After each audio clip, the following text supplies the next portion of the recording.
Welcome. In front of me I have Samsung Smart TV TU 8000 82 inches, and I'm going to show you how we can set the off timer. So at the first we have to grab our remote control and tap right here. Next, by using the arrows, we have to move to the settings, click OK. Now scroll to the general and move to the system manager. Right now let's go for the time and go for the off timer. Click OK.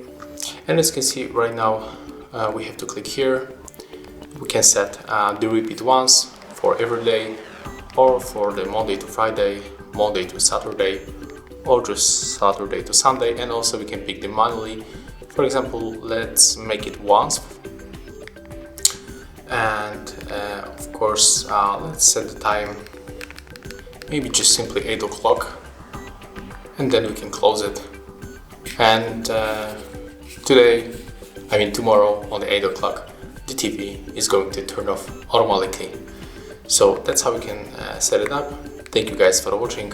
Leave thumbs ups, comments and subscribe to our channel. See ya!